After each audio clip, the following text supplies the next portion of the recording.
The wrist is an important joint used in handstands and calisthenics. Basic terms you should know include wrist flexion, wrist extension, ulnar and radial deviation, circumduction, combining all of the movements. Join me on the floor for a complete warm-up. Clasp the hands together, keep your forearms still, and rotate the wrists in the clockwise and counterclockwise direction. Circumduction of the wrists combines all of the movements we're about to do in today's video.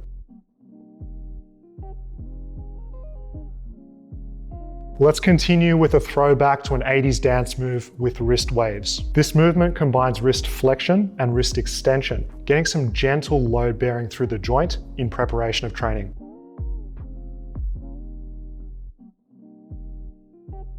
Now interlock the fingers and stretch through end range extension. This opens up the finger flexors, which are responsible for gripping. While doing this, expect some pops and cracks. That's completely normal. Don't stress, you're not going to get arthritis. That's a myth.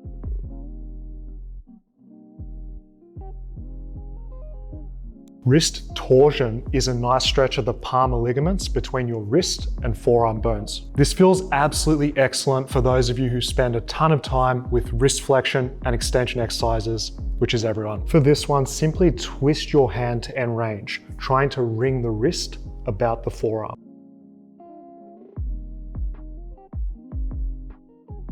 Now put your hands flat on the ground, elbows straight, and I want you to oscillate to end range, back and forth. This is such an important stretch because being able to have 90 degrees of passive wrist extension range is important for safe and comfortable handstands. Feel free to sprinkle in some elbow rotation during wrist extension to try and find different points that feel stiff and entering those positions.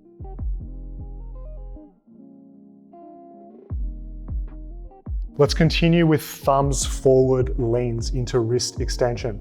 This is great prep for exercises such as planches when we have our wrists turned out. Turned out wrists instantly increases mobility because there's more joint play between our bones. This concept is the same as turning the feet out when squatting to increase dorsiflexion range of motion and squat deeper. Extension mobility with the hand turned out opens up the radial or thumb side of the wrist.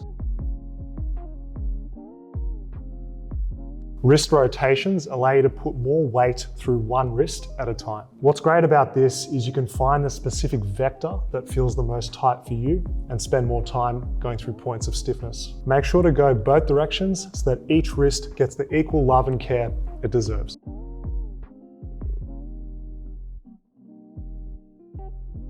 Side to side leans open up the pinky side or the ulnar aspect of your wrist into extension. This particular stretch is great prep for bailing from a handstand when you put the hand onto the ground to bear your weight. Do your best to get your fingers facing each other as much as your shoulder mobility allows.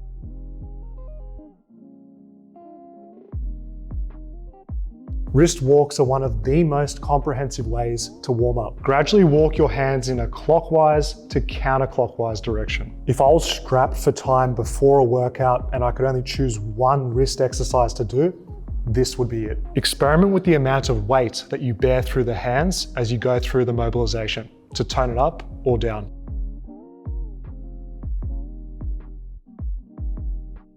Let's prepare for any false grip training by placing the back of our palm on the floor with our fingers facing towards our knees. You want to rock back and forth to the point of discomfort, not pain. Don't be a hero with this one. Rhythmically gripping the fingers intensifies the stretch through the extensors and it pumps the flexors. Fingers facing the knees offers a nice stretch to the forearm flexors. This one is absolute gold for relieving joint stiffness and tightness from doing tons of handstands and pull-ups. Just touch the end range stretch because we prefer dynamic mobility before strength training.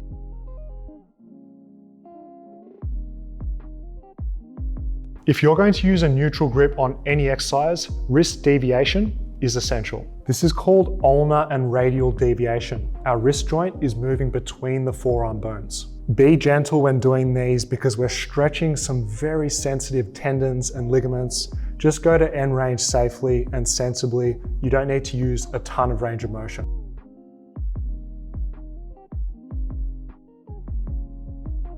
Fingertip push-ups are great preparation to stretch the finger flexors before your workouts. This is great for all those little joints between your fingers and between your hand and wrist bones. I personally like to come up onto the fingertips with a more relaxed form. This allows me to get more pressure and weight through the fingers while I'm kneeling.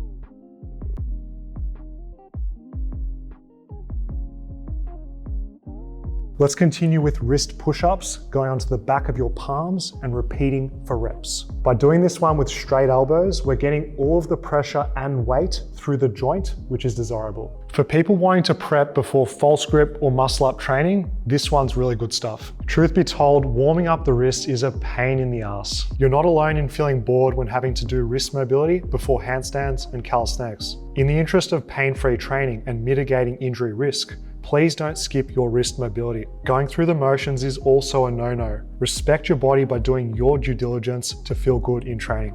Okay, how many reps or how long should you spend warming up the wrists?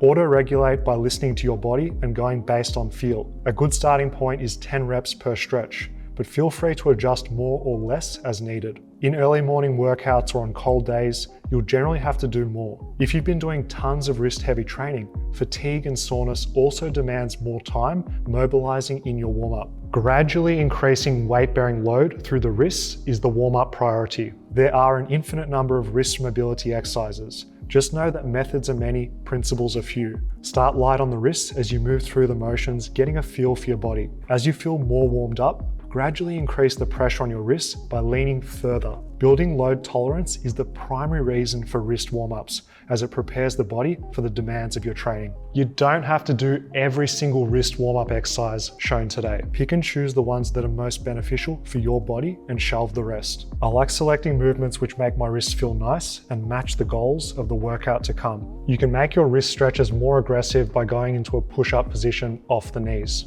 If you plan to do false grip or muscle up training in your workout, don't skip the back of palm movements. A smart warm-up is specific. We're priming the body for the awkward postures to come in practice.